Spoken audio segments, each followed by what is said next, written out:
Welcome back to my terminal.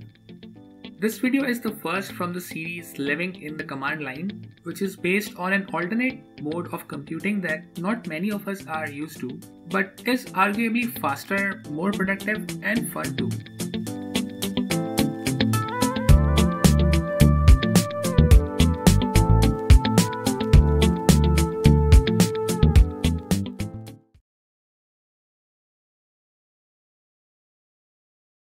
Since the time I switched from the mainstream computing setup where almost everything is mouse driven to a tiling window manager where keyboard's shortcuts are given focus, I've been getting closer and closer to the command line.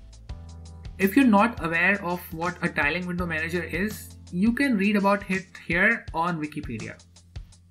So while working with a tiling window manager, I started to see the benefits of using the keyboard where more fingers can work at the same time as opposed to moving the mouse around, aiming for the right control on the screen to be able to interact with it. It goes without saying that there are a few tasks that do need a pointing device, be it a mouse or a touchpad or even that red pointing device that we have in a few mobile computers like the ThinkPads. But otherwise, at least as far as my experience goes, the keyboard is a lot faster and convenient too. Since my recent switch from Mac OS back to Linux, I've started shifting my setup towards command line alternatives to the applications that I've always been using.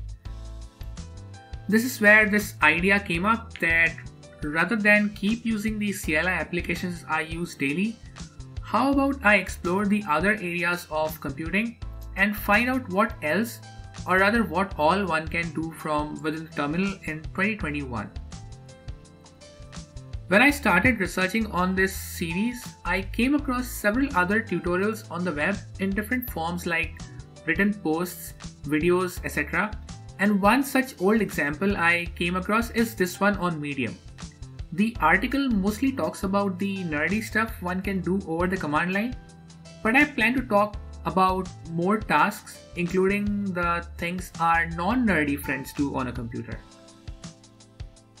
When working with a command line interface, there's nothing additional that you need to add to your setup. In fact, there are a few things that you might not need at all. The things that you would otherwise had installed or set up. So the first thing that you don't need is a terminal emulator, which goes without saying that all that you have in front of you is a terminal. If you're not used to this minimalistic interface, it's very easy to underestimate the power of the command line. But if you are, this text-based geeky terminal can outweigh a typical graphical interface with the kind of efficiency it can present to you. The other software that you don't need is the display manager, which is the graphical login screen that is presented to you before you log into a computer. For ready-to-use operating systems like Mac OS and Windows, this is actually a part of the operating system itself. But as in Linux, everything is modular such that you can mix and match your components as per your choice or even write your own. The display manager is an optional but very commonly used software.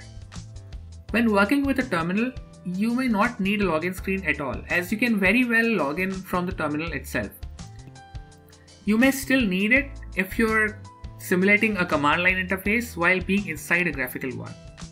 If that doesn't make sense yet, it soon will, and I'll talk about it more in the next video. Graphics drivers, which are an essential part of graphical computing, are pretty much redundant when working inside a terminal.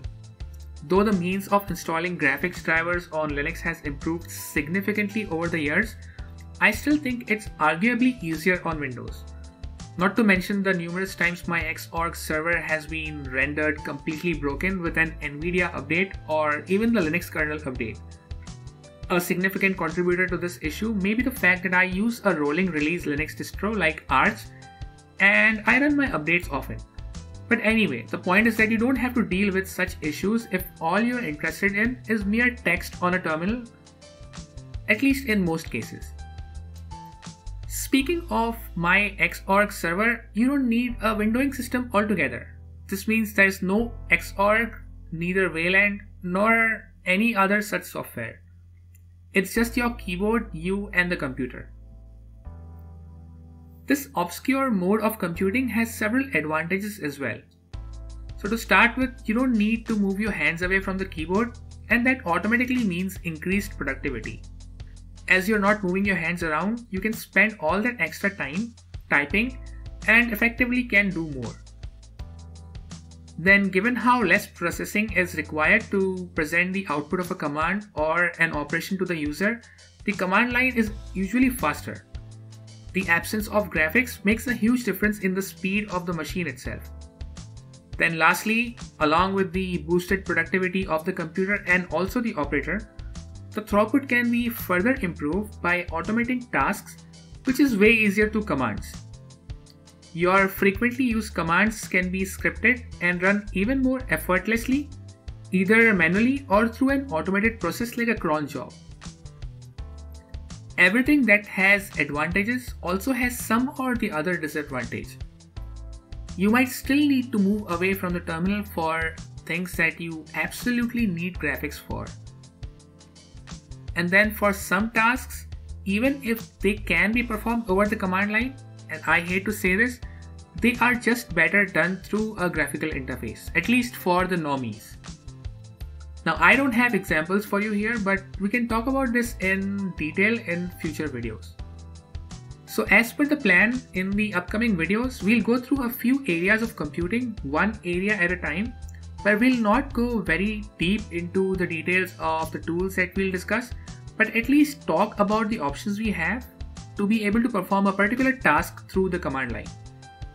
But before that, the next video will talk about a few options for the kind of setup we can use to experience or practice the tools featured in the following videos.